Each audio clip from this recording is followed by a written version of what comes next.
Welcome to Talking Heads on USA Global TV, starring the one and only wonderful Dr. JACALYN. It's a prestigious place where world-class influencers and experts meet, and where you'll find the most trusted advisors and coaches for all things in life and business. Visit usaglobaltv.com to sign up for our newsletter, get the value you need, and be first in line to learn about events and giveaways and other valuable content. Connect with us. Email Dr. JACALYN at usaglobaltv.com to talk about how you can become part of USA Global TV. That's USA Global TV, where the doctor is always in.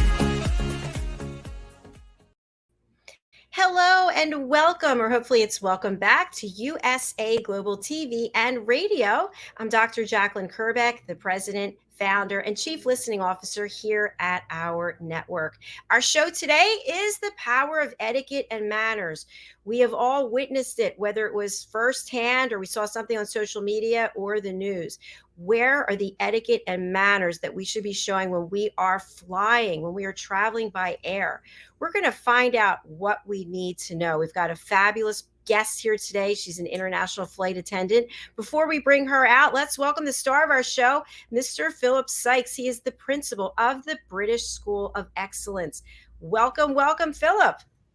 Hello, and always, it's Friday. It's wonderful. Hello to all the listeners, wherever you are in the world. It's an absolute joy. We both, Dr. JACALYN and I, look so forward to the show every Friday. So wherever you are in the world, please do message us if there's anything we can support you with or help you with. We had wonderful interaction last week from guests around the world, so please feel free to connect and engage.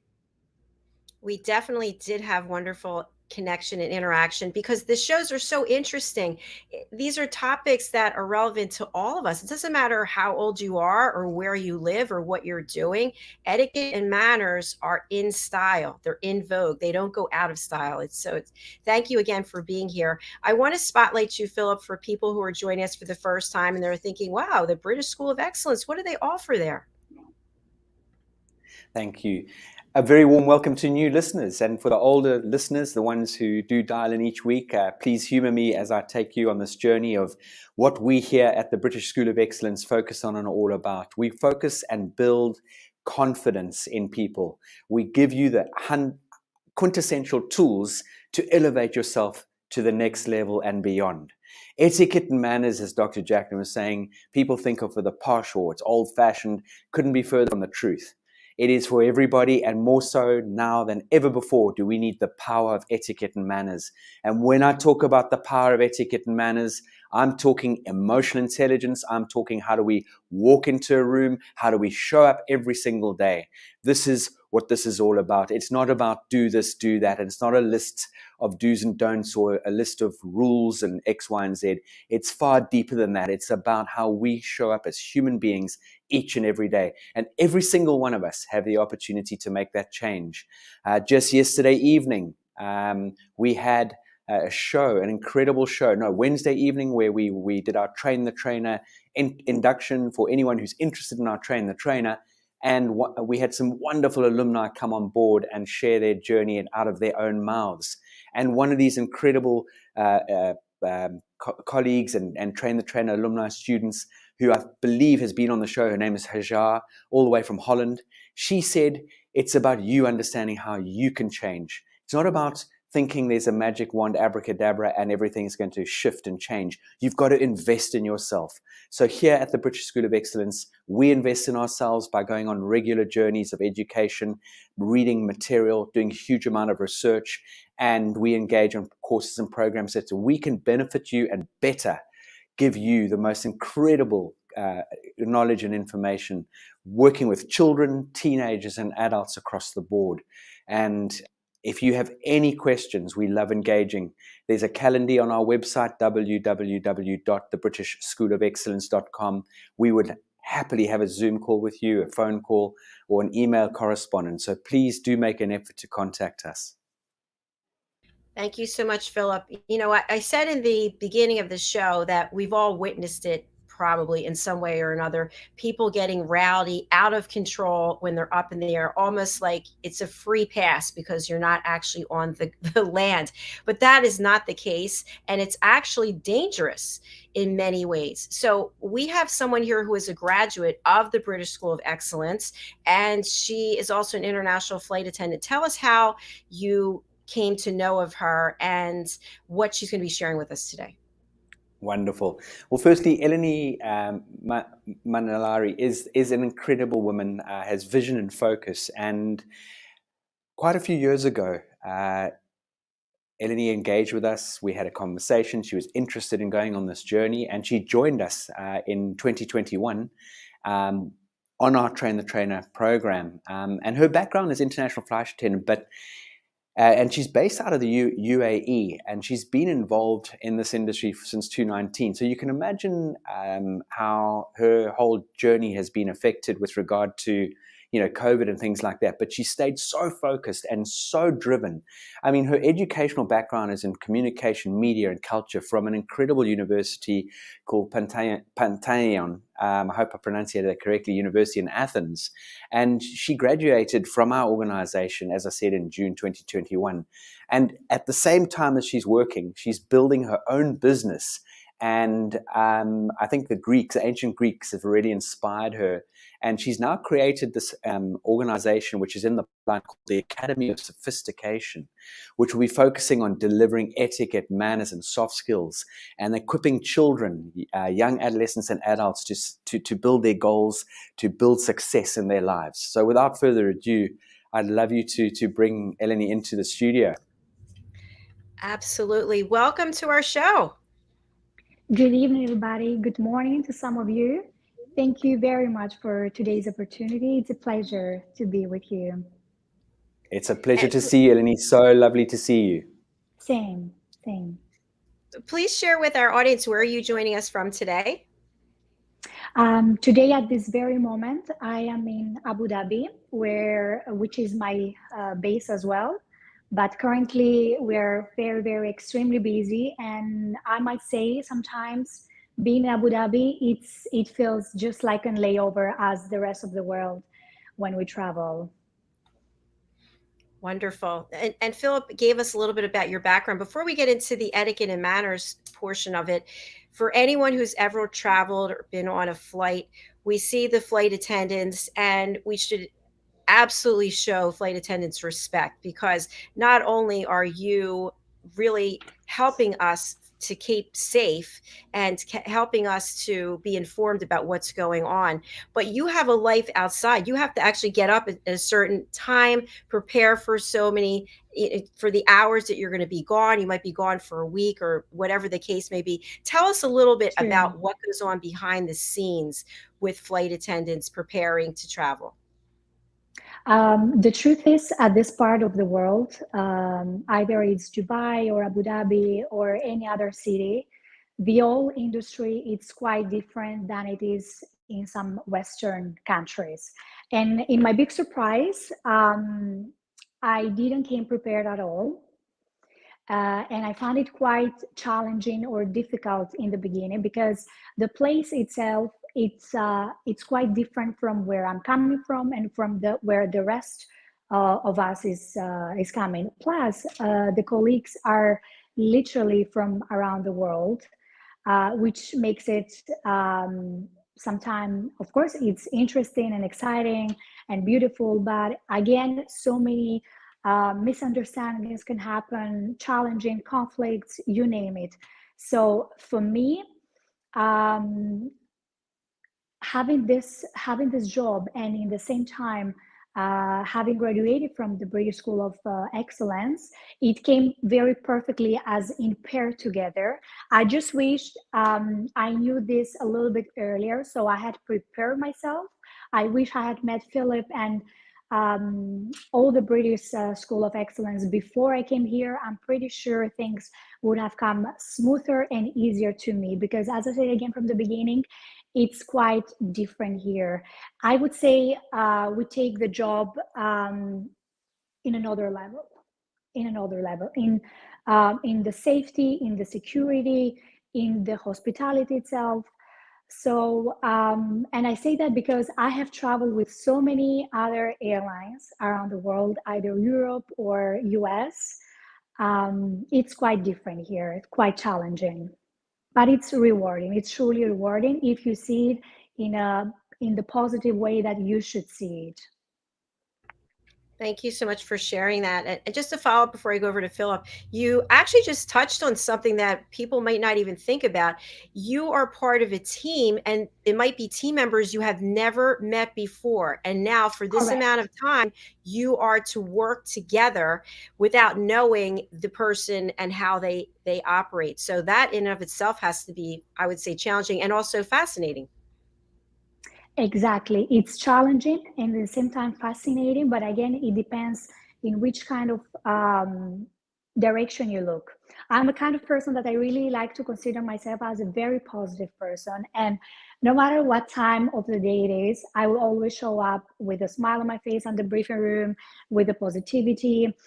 And um, there are a few things that they are very that they play a major role in the success of the flight, and that again happens in a few seconds. Because again, I might be doing this job for 3 years. Every flight is different. Is totally from the beginning. So you have to win over again your colleagues every single flight. You have to put yourself in the best mood, in the best manners, in the best attitude. And again, you have just a few seconds to succeed that. From the moment you enter the briefing, if the briefing is not a successful touch, is not a successful conversation with your colleagues, from my experience, I have noticed that the entire flight will not really be easy. But again, if you succeed on those first seconds, it's going very smoothly and very, very nicely. Very interesting. Thank you. Philip?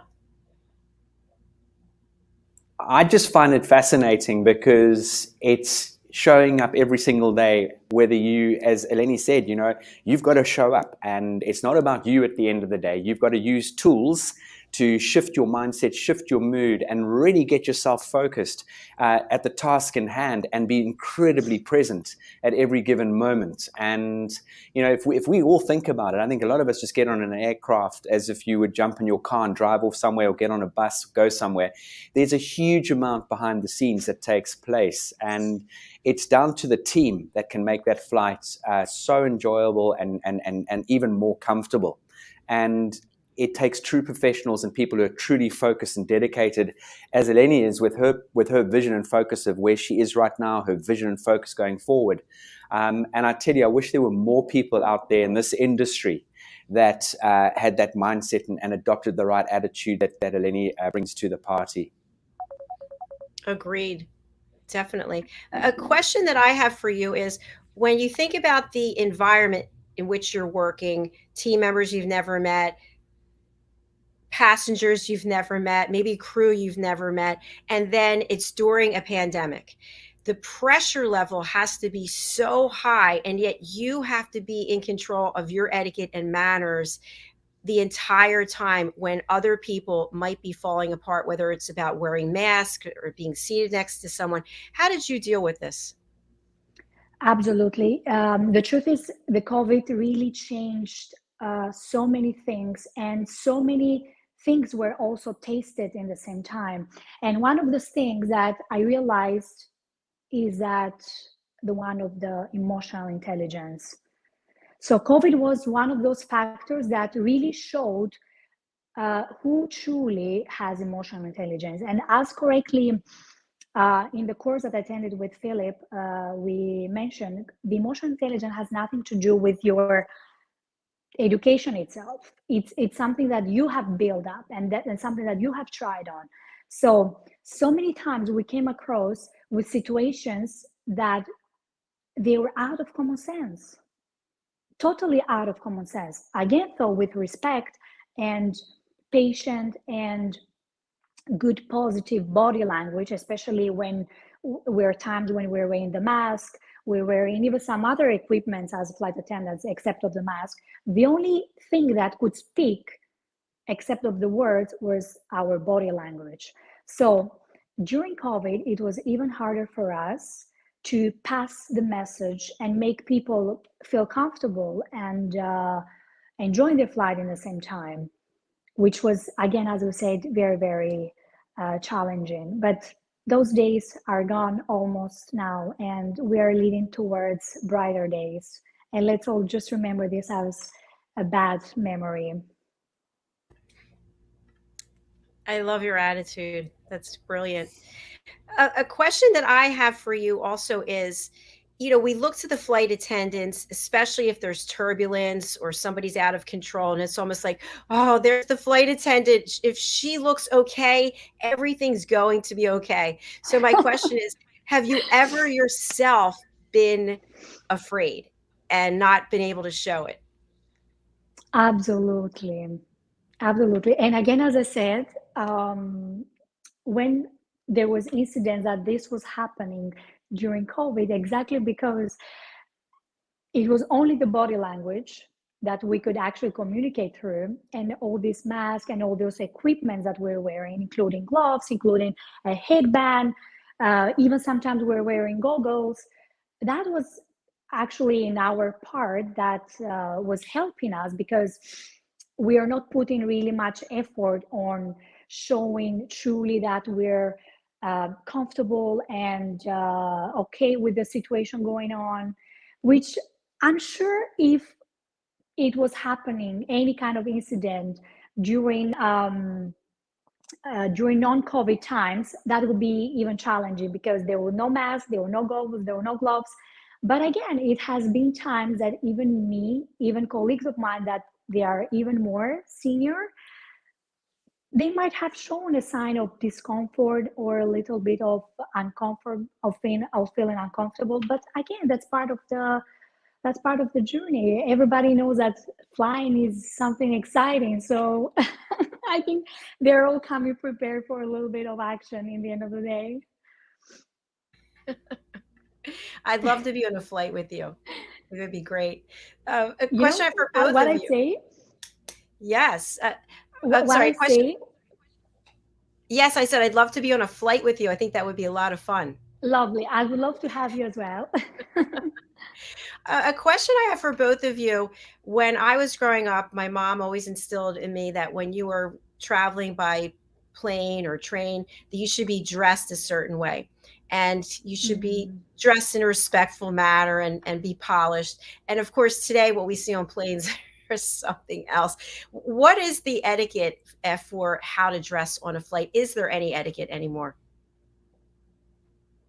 I'll go with Philip. I love that question. You're so right, and I know, Eleni, you've seen all types of fashion and non-fashion. And excuse, I love Stevie Wonder, but we know he's blind, and sometimes people walk on board a flight looking like Stevie Wonder's been involved in their dress sense. It really is, for me, whenever I fly, I make an effort to dress sharp, dress smart, not necessarily a blazer, a jacket, and a tie, but I'll always wear a nice blazer, my pocket hanky, which I love wearing my pocket. And no doubt, I always get recognized. I get beautiful compliments. I feel good about myself. Back in the day, when the airline teams had the carte blanche of sometimes giving you an upgrade, that would happen once or twice in the odd blue moon. But seriously, I do believe no matter where you go, when you're traveling, make an effort to look good, feel comfortable. And then when you're on board the aircraft, if you want to go and change into, a pair of tracksuit pants, because that's going to be more comfortable, especially on a long distance journey, and a nice sweatshirt, then go down that route. But generally, I personally believe that there should be people, don't disrespect yourself by saying, well, I'm going on an aircraft for the next 11 hours or 10 hours, and I'm just going to throw on whatever I can throw on, and that's what I'm comfortable in attitude. I think there needs to be attention to detail, and make sure that when you do show up, you show up in your best form. Because the old adage in life, you don't know who you're going to sit next to. You don't know who you could meet or who's going to be wowed by the way you present yourself. And the old adage that we love sharing at our organization is one person, one opportunity can change your life for the rest of your life. And at the same time, you can be that change for someone else. Thank you Very so beautiful much. said. What would you like to add to that? Absolutely. You said it all, Philip. And sometimes what I say with my friends, and we like to joke a little bit with the whole situation, is that actually they should be quite strict about it, because for us flight attendants, when we travel as passenger, there is a black and white dressing code, truly. And if you don't follow these rules, you will not take this flight, no matter where you have to go, what's your reason of traveling. If you are a flight attendant, if you take the passport that you have given to the company, they know who you are. You don't have to say, they know who you are. You are not going to travel if you don't follow those purely black and white rules on how to carry yourself. And we were just wondering why the same thing, or a little bit of, you know, guideline or advices on the rest of the passengers. Because in the end of the day, it's, as Philip says, when you carry yourself in a very respectful manner, also the other people around you will feel comfortable. And imagine if an aircraft full of, sometimes depending which type of aircraft, 300 people, they were doing this, what a smooth and comfortable environment we would be staying at, even if it's for 2 hours, even if it's for 15 or 16 hours of flight. Excellent. Thank you. Another area of flight travel that I often wonder about is the drunk passenger. And at what point do you cut them off and say, hey, we're not going to provide you any more alcohol? And then do you feel safe even in doing that because you don't know how they're going to react?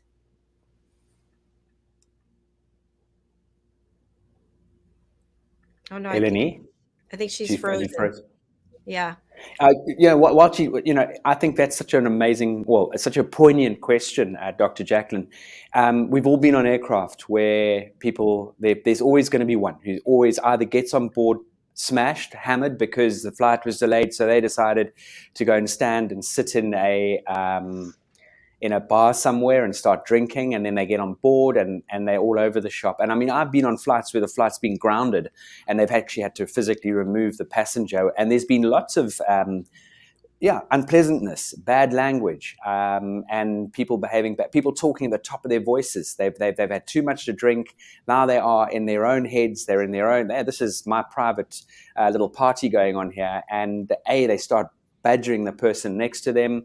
They can be abusive. It just becomes an absolute fiasco. And I'm sure Eleni can share some stories about having to deal with passengers that get unruly or out of hand because of alcohol. Yeah, I see she's Truly. smiling. Truly. I did had lots of incidents personally. I also know friends of mine, colleagues of mine, that they had even worse or even more serious. And it's a reality. It's truly a reality, and something that the people who are not into the aviation industry, who don't work in aviation industry, is that the alcohol literally hits you differently on air. One glass of wine when you are in a bar, in a restaurant, when you consume it on the air, it feels in your body that you had 2 or even 3 glasses. And obviously, the passenger, they don't know that. So they know that they can handle up to 3, 4 glasses, but that's when they are in their bar, but not in there.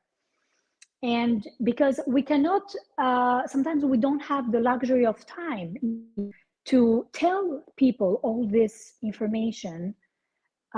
We have found tricks and tips to make our life easier. So we can either stop incidents reaching to a higher, more serious level, or stop it at all. And these are such as, delaying alcohol, offering them lots of water, offering them snacks so they can eat at the same time. But it's truly a reality. It's truly a reality. And it's one of those parts of the job that it's not really enjoyable, because you are invited to be assertive in a way, and lots of people confuse assertiveness with or associate assertiveness with being rude, and that's not how it's supposed to be. But the line is very thin between them, so I don't blame when people go there again. Thanks for sharing that. What about the dreaded put away your mobile devices and people do not put them away? How do you deal with that? Usually when it goes to safety, usually people follow up.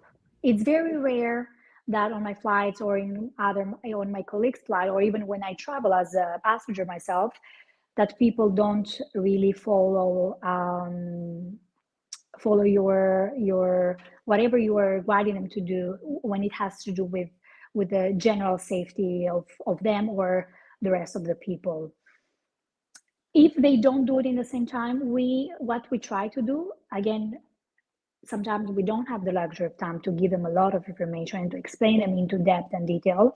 We kindly explain them as briefly and as shortly as possible what's the reason behind this. And usually that's very, very young people. Most of the times, even kids, because kids nowadays, they can have access to any kind of technological tool as iPads, iPhones. So usually these are the adults usually comply, they follow up with this kind of advice. Thank you.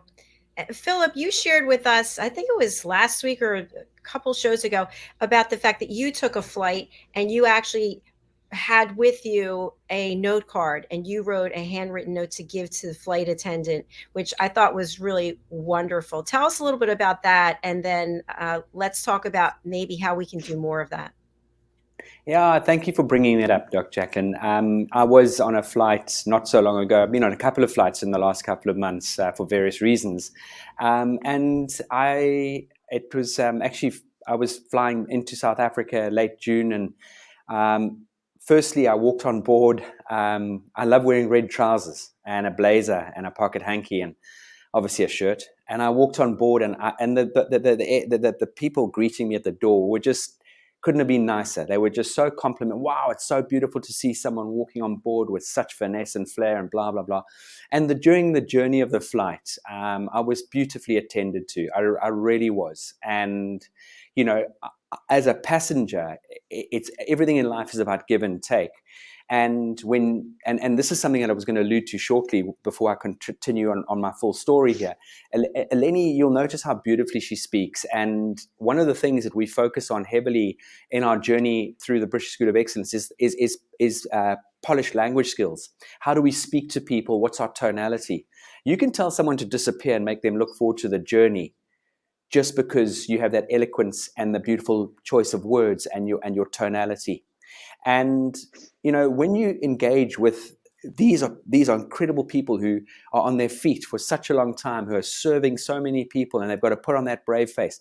And when you as a passenger engage with your pleases and your thank yous, and may I trouble you for X, Y, and Z, may I please have another packet of snacks, and you thank them, and that there in itself starts to build an incredible rapport. Even when you find there might be an air steward on board who's just started off on the bad foot that day, you can turn them around because of your beautiful attitude. Anyway, on this flight, I always carry thank you cards with me wherever I go, and a pen. And I just wrote to the team, well, mainly to the one. I named the one person who had specifically been attending to our section in the aircraft, and then I just wrote, and to the team, you made this flight such an enjoyable journey, and I thank you so much for your incredible commitment, time, and energy. And I just handed it to them as I left. The oohs and the ahs, and they were just so grateful. I love that story. Thank you so much for sharing that. We do have a comment, which I absolutely love. It's from someone in our private Facebook group. I give you our appreciated small goodie bags to flight attendants. Wow, fantastic. That's beautiful. That's beautiful. Funny enough, we had she is an amazing woman, but we had her working for the organization, originally South American, half Italian, half Argentinian, Lucrezia Palladino. She is such a character. And Lucrezia used to take on board chocolates every time she flew, and she would offer them to her guests next to her, but also to the attendants. And it always built the most beautiful rapport. It can change the whole dynamics. So thank you to our friend who posted that. What comments do you want to share with our audience about how it would feel, how does it feel to actually receive a thank you card or a note or chocolates or anything? It feels truly beautiful, truly, truly beautiful. And I wish more of the people could know the power of a very, very small gesture, which will literally cost nothing to them. And when I mean nothing, will not cost nothing, it can be a very handwritten card, as Philip say, or sometimes we even have passengers who write us notes in napkins that we offer when we serve them. Or it can be candies, as we say, chocolates. So many times we had incidents of passengers giving us chocolate sweets when they enter the aircraft. And again, you get this sensation, you get this feeling that this is all about. This is why I'm here. This is why I love this job. This is why I've chosen this job. This is what I like to do. What I'm doing is because of these small, kind gestures, and they are so powerful. I wish everybody could do that, and not only for us, to their flight attendants, but the people who are sitting next to them. I think people, they don't see flying as an experience again as it was, as it used to be before. I think if we switch this mindset, and if we go back to the old mindset that this is all about the journey and not about just riding from point A to point B, it would be such a memorable. You don't necessarily have to fly business class or first class or in the residence or in the residence to have an amazing, memorable, and enjoyable flight. It can be in your small aircraft in economy cabin. Why not? Absolutely, it's all mindset.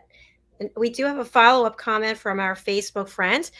The small goodie bags, I guess, come with some chocolates and miscellaneous usefully travel doodads, safety pins, band-aids, emergency packets, mints, etc. I just love that. That is, keep up that great work. What are some other stories that you can share with us about things that you've experienced that you'd really like to bring to light to our audience, that, hey, this is what happened, and in the future, it's probably not a good idea. If you're demonstrating this type of behavior, maybe take a look at it and adjust.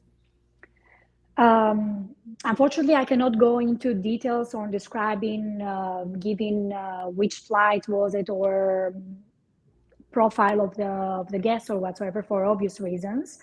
But I did indeed had also colleagues of mine had a lot of incidents where people were forgetting which type of airline they are traveling with. Now, at this part of the world where I am, where my airline is based and other airlines are based as well, what is really, really important is the body language. The body language that in some other countries, if those people were traveling with other airlines, wouldn't be really a big issue, or perhaps not a problem at all.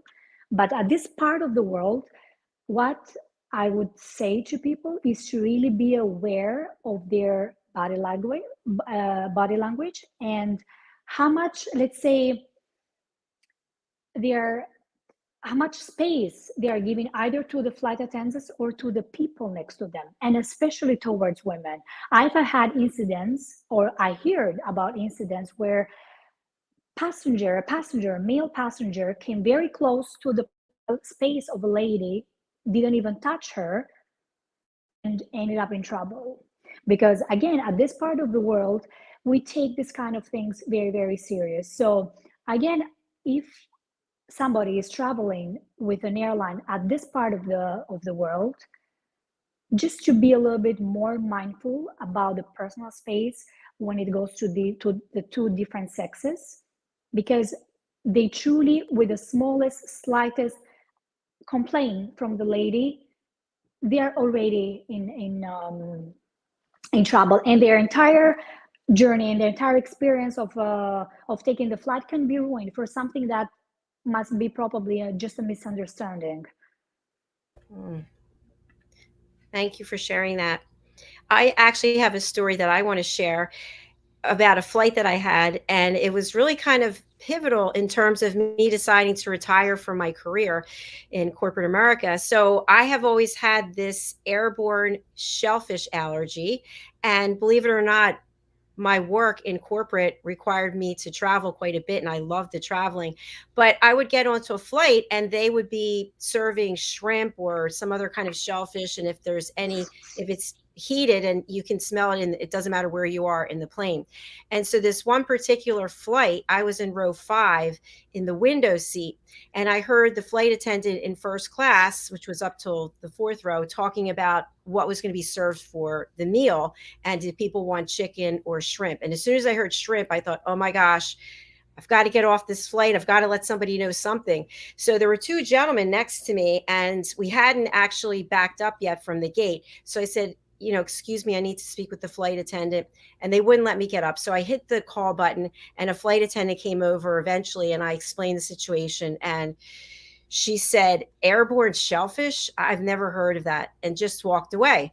So now we're backing up from the gate, and I'm thinking, I know what can happen. And it has happened, where my throat just closes off and I have to go to the hospital and I can't breathe. So these guys would not let me up. They're like, no, the plane is backing up. So finally hitting the call button, and another flight attendant comes over and said, well, how did you actually walk past legal seafood in the airport if you have an airborne shellfish allergy? And I just was kind of amazed. And I said, this is serious. I need to get off this plane or go in the back. And she said, the air's recirculated, so it doesn't matter where you go. So she went and talked to the pilot. And the next thing you know, they made the dreaded announcement, because of a passenger, they were going to have to go back to the gate and let the passenger off. And of course, everyone's like, oh. So now they pull up to the gate and they let me off. And it was such a horrible feeling. And I don't know that there's anything anyone could have done other than take me back to the gate, but it was the way that I was treated. And long story short, I went up to the gate attendant and I said, is it possible to find out which flights do not serve shellfish? And she made some calls and said that they really have no idea. Catering shows up, and it's not until right then that they know what's going to be on the flight. So therefore, I didn't feel safe traveling anymore. And that was a big reason of why I retired from what I was doing. So I don't know, any thoughts or comments? Wow. So would you say that is something you've heard of before, or that's highly unusual? Yeah, that's fascinating, Dr. JACALYN. Go ahead, Eleni. It's very unusual incident. And first of all, you should not feel any bad about it. I think the entire incident was handled wrongly, without pointing fingers to colleagues or whatsoever. But we truly should take this kind of incidents very, very seriously. And good that they push back to the gate and they let you get off the plane, and the situation was stopped there, so you wouldn't run the risk to have any allergy reaction, even though I'm pretty sure the entire crew was trained for that. But you don't want to go there. We try our best to do whatever we can to stop a situation to get escalated. You see, you communicating with them that from the very beginning that you are without the plane having taken off, that you have allergy on this, was a very good thing to do. And I'm just surprised that how come when you're looking for next flights, why they couldn't do any adjustment of the catering. This is a little bit surprising to me, but I guess every airline operates differently, obviously. Yeah, thanks for sharing that. It could be. I ended up writing to the chief customer officer of the airlines, and someone else wrote back, what do you expect us to do? And I just wrote, could you just have a drop down menu when you go to book your flight that, dietary Beautiful. issues, and they said no, that they couldn't do that. they wouldn't do it. So anyway, here I am doing what I'm doing today. So Philip, what were you going to add? Same as I was gonna, I was gonna add. I mean, I've been on aircrafts where we've been categorically told anyone with peanuts or peanut snacks, do not open them. There's a person on board the flight that's got a peanut, a nut allergy, and literally, I know of people. Literally, Dr. JACALYN, pretty much by the sound of what you react to is.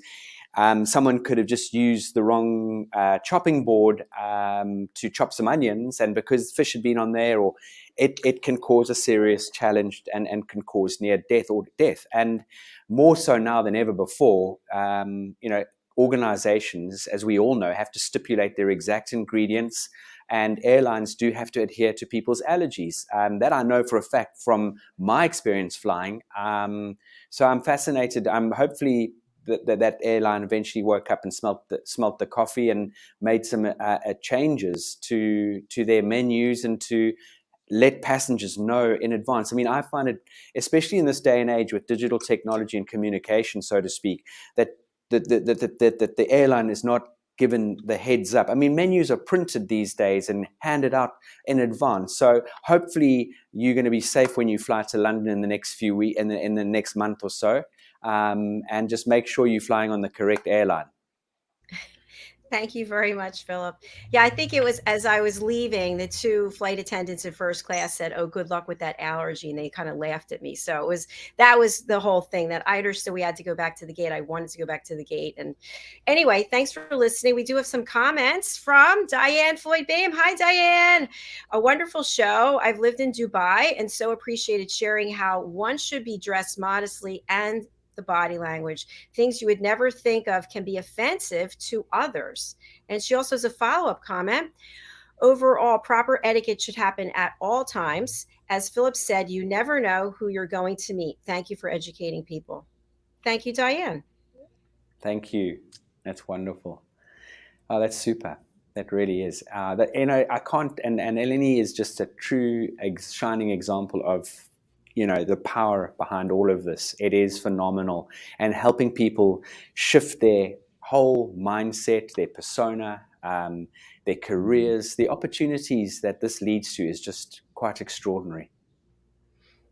Absolutely. And I'd like to find out, how did you having taken the course, the British School of Excellence, how did that impact your life? Can you share some examples?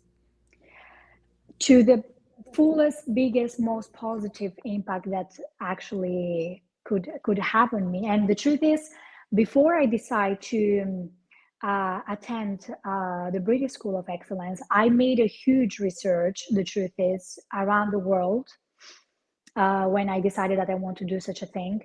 And truly, after a big research that I did, I decided to go with the British School of Excellence, because they're truly one of the best organizations in what they're doing. And Philip is someone who is really passionate about what he's doing. And we felt that from the very first moment when he greeted us till the last day, the last hour of the entire week of intense training. And that spoke volume to me. And indeed, etiquette, manners, and soft skills are something that, good or right, wrongly or right, are something that are be taught, something that you work on them again and again and again. And it's a journey that once it starts, it never ends, and it only can get better. And this is what happened after I decided to take the course. It was so beneficial for me in every aspect of my life, even in my personal life. It elevated me in a way that I could never imagine myself standing. And as I said, that was just the beginning. I know that the journey just started now. And I know that, as per matter of fact, I'll not be doing this job I'm doing now forever, because simply my body will not be able to take it, not because I don't like it, or there will be a time that I will not like it anymore. And even from the job that I'm doing currently, it gave me, thanks to the certificates and the all experiences I I got, thanks to the course, I got some offers that I don't think I would have them if I didn't had, even if I hadn't started this journey for me. It gave me chances to be better at my work, to get better offers to work in premium cabins, to be part of the events of the promotion team of my airline, and in general to establish better rapports with my colleagues. That, as I said in the beginning, they are coming from every kind of background, nationality, religion that you can imagine. So I would truly say that working on yourself, you don't have to necessarily take it in a professional level where you start teaching other people. That's why the British School of Excellence gives so many courses, depending on the level that somebody wants to reach it. But working on yourself and working on the self development will open doors for you that the education, the practical education and knowledge that you probably had from university will not really open those doors for you. And this is what happened exactly in my case. I was graduated from one of the very good universities, and still I was really struggling to get out there and get get the job of my dream and be the best at it. So working on yourself and getting better, it's a journey that, in my opinion, everybody should invest. And Philip is one of those people that you can truly trust. You are a leader in your field, and I give you just so much respect for taking this journey. And I would love to see if it was a standard that all flight attendants had to take these courses that Philip offers, and maybe the attitude will be, well, what about the passengers? Well, the passengers certainly need to take them, but someone has to be the role model, and you really are a leader in that area. So thank you for being here today. What's next for you when you've decided to hang up your wings and do something else? The truth is, I do have a vision, although I don't like to stick in a one necessarily specific plan, because again, sometimes our plans they don't necessarily go as per the as we had planned them. And those COVID years was the greatest example of this.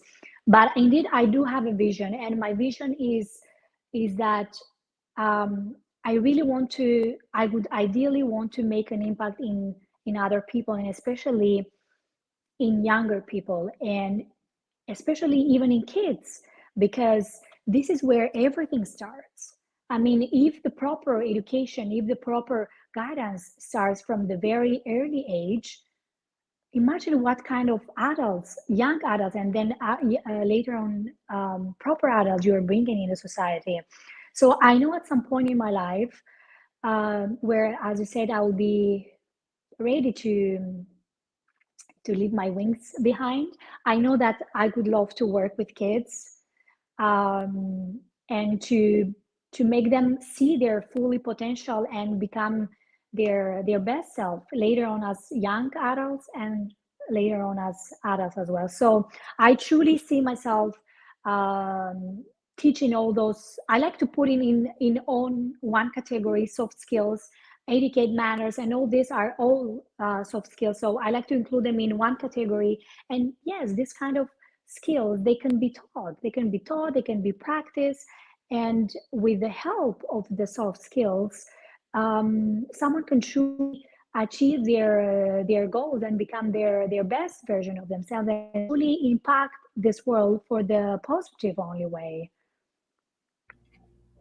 Congratulations. You are going to be successful regardless of what you do. I can definitely see you working with children. And what you're saying resonates with me. I know it resonates with Philip about having people learn soft skills at a very early age instead of waiting decades later and having to undo all of the damage that's been done while we're adults. So Exactly.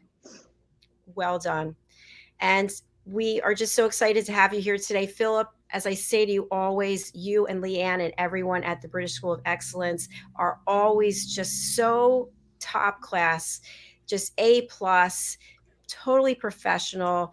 And I just have the utmost respect for all of you. So thank you once again for another fabulous show.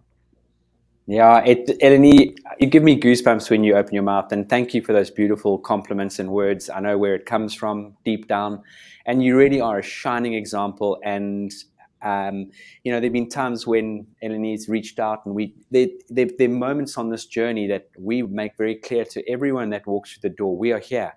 You've got a moment. You need something. We will absolutely engage with you right across the board. And I can't wait to see how your journey unfolds. I really, I know you're journeying a lot with your with your career right now, but your actual life journey, your career path is just going to explode. You are an exceptional woman with incredible heart, and you just do the most wonderful job at whatever you focus on. So I'm wishing you all the very, very best. And I'm looking forward to seeing you very soon, hopefully in London. Thank you very much, Philip, for your words as well. When you talk, you also give me goosebumps, and I knew it since day one that I made truly the right decision to choose the British School of Etiquette. And again, today being here is a sign, is a proof of you always staying by our side whenever we are in the world, and no matter how much time has passed since we reached on you and we took any of the courses that you are offer. Absolutely. Well, please do come back and see us again. I just love all the value that you've added. I could have a whole conversation with you about how flying affects you physically and mentally. That's, I think, a topic that people would really be interested in as well. Eleni, have a wonderful, wonderful weekend. I know you are amazing. It's late for you, but thank you so much for making the effort to join us. Thank you very much once again for the invitation. It was truly a pleasure to be here today, and I indeed enjoyed this conversation as well. Please let our audience know how they can reach out to you. We have your banner here, but for people who are on the radio or they can't read the banner, what's the best way to reach out to you, and who would you like to contact you?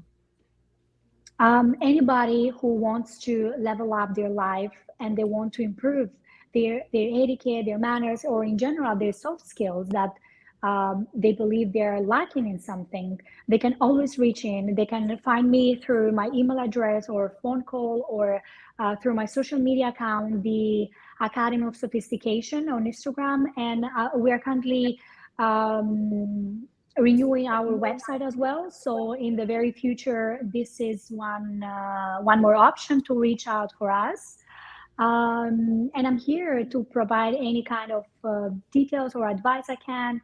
Either it's a young adult or an adult or even young kids. I just connected with you on Instagram, so I want everyone else to go over to Instagram as well and go to the Academy of Sophistication and follow. All right. We wish you a beautiful evening. And again, thank you for staying up late with us. Thank you very much. Thank you. Bye for now. Pleasure. Bye-bye, Eleni. Bye-bye. Bye-bye. It's quite a program that you have created there with all the courses you have, because it just goes to show the caliber of people you bring to this platform is just top notch. I get goosebumps, I tell you. As I said earlier, just on Wednesday night, we opened an hour. It was meant to be an hour, went to an hour and a half. We had about 100 people sign up to come and see what we're about for the Train the Trainer. And 3 or 4, I think even 5, actually 6 alumni, dating back to 2016, joined us on that call. And all the way in Taiwan. It was midnight joining us. And, she said, I'd like to say a few words. And then, Yulia, who was on the show a few weeks ago, wanted to say a few words. And Hajar wanted to say a few words. And, just like Eleni coming there, to hear that come out of their mouths, it just fills me with joy. And, sure, Dr. JACALYN, you know as well as I do, if you say you're good at something, who's going to believe you? But when someone talks about you and compliments you and shares with people what we're offering, and it's not just me, we've got the most phenomenal team. It's who we surround ourselves with in this world that make things happen. And that's really it. I've got to throw it to the most wonderful team that really are the driving force behind this organization. It's quite extraordinary. And not only the team, but the people who've stepped through the doors of the British School of Excellence are just quite phenomenal. And I'm just, this organization is way bigger than me, way bigger than our team. This organization is here to stay for generations to come. Thank goodness for that. We are super excited about that. And I'm also very grateful that the power of listening is being offered by the British School of Excellence as well, because as we know, listening skills are really very important on every level. That's where it all starts, with listening. It's part of our engagement. It's part of our connection with people. And I just love that. I've been privileged to join you and graduate from the Power of Listening program, and it was enlightening. We're always learning.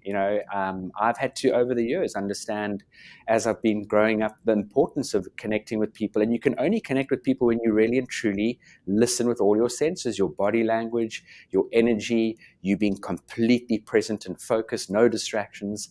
And it takes huge effort. And everything in life, if you want to do well, it takes huge effort. There's no opportunity to stand on the top of the hill with your mouth open waiting for a duck to fly in, because that's never going to happen. You've got to take the bull by the horns and make it happen. And that power of listening, I urge anyone out there, value for money is not even the word. It's for the price that Dr. JACALYN's delivering that program. Please go onto our website, sign up, and engage in the course. It'll open doors for you in your personal life and in your career. And any of you struggling with your relationships, do take on the course. You'll be amazed at how it will help you. Thank you so much, Philip. I really appreciate that. Just a quick story. This week, I was having a conversation with a person, and I was sharing something, and I said, I just want to share something. And the person immediately just started giving me solutions.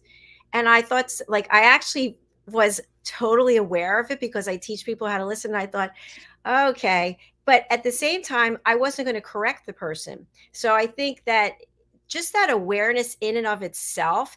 And then when you think about manners and etiquette, when do you step forward and say, hey, I didn't ask you to try to fix me or come up with solutions?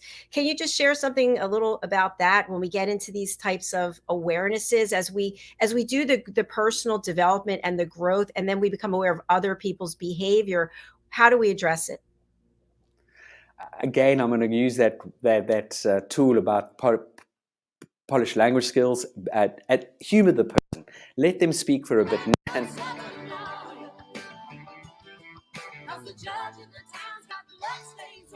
I like that song.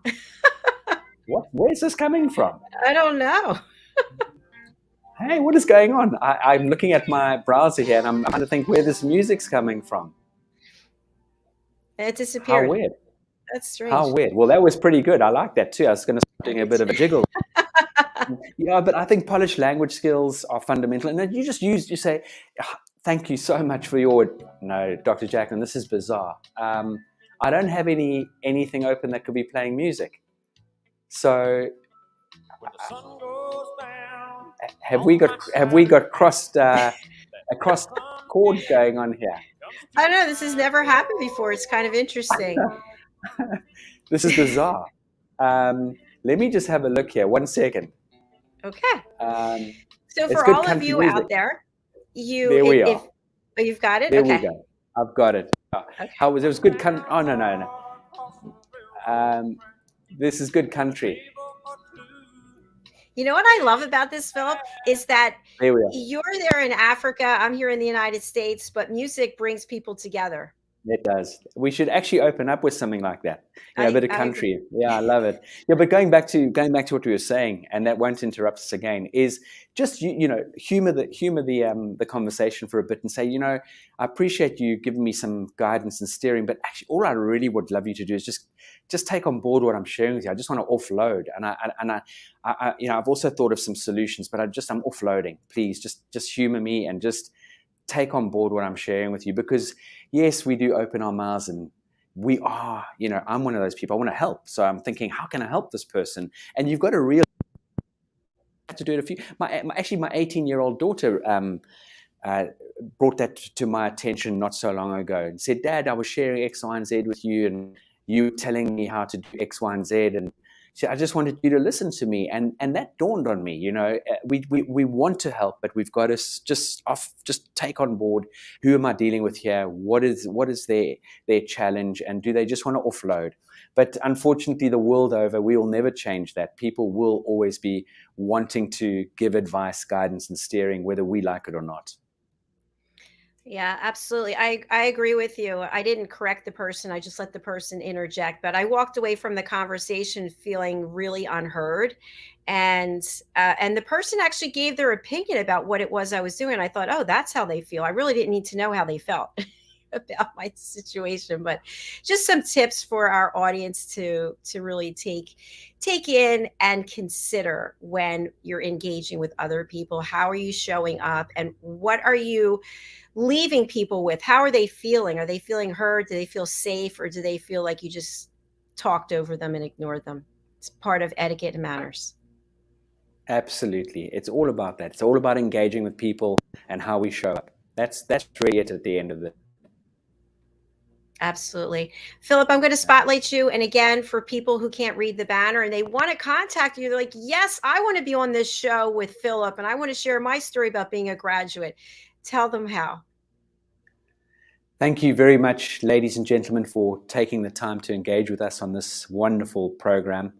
The British School of Etiquette website is literally www.thebritishschoolofexcellence.com, and we have a Calendly booking system on there. We love engaging with you over the telephone. We love engaging with you through Zoom or Google Meet, whatever medium you want to meet us on. Please reach out to us. We've got a wonderful team in the office who respond very quickly to any inquiries. We've even got a chat button on our website as well. So please make the effort. Have a look at the website, and if we can assist you in any way whatsoever, just reach out to us. We've got some wonderful e-learning products.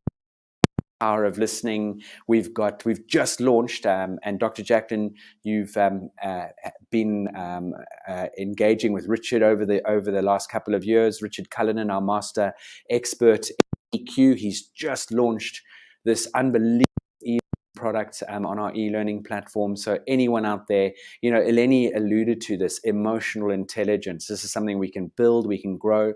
We've got a lovely, very sort of introduction into, you know, branding. How do we brand ourselves? How do we make a name for ourselves? We've got an incredibly dynamic, very low barrier to entry program called Core Life Skills. And then for anyone out there who would love to sort of dip their toe in with their children, we've got a beautiful little kiddie program on the e-learning platform as well. And then so many programs that we do either in person or we do through the platform of Zoom.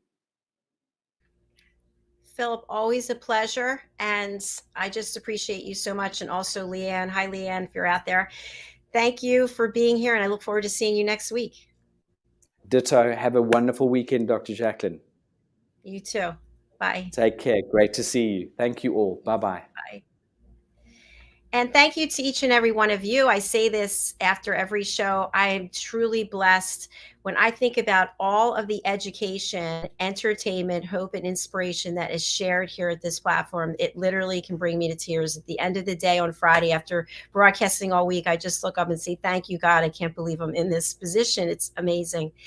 I'd like to share with you the rest of our schedule for today. We've got some changes because people are on holiday. So our next show would have been Talking Heads with Christine Amy Artner, and she is actually filming on location. So she'll be back in September.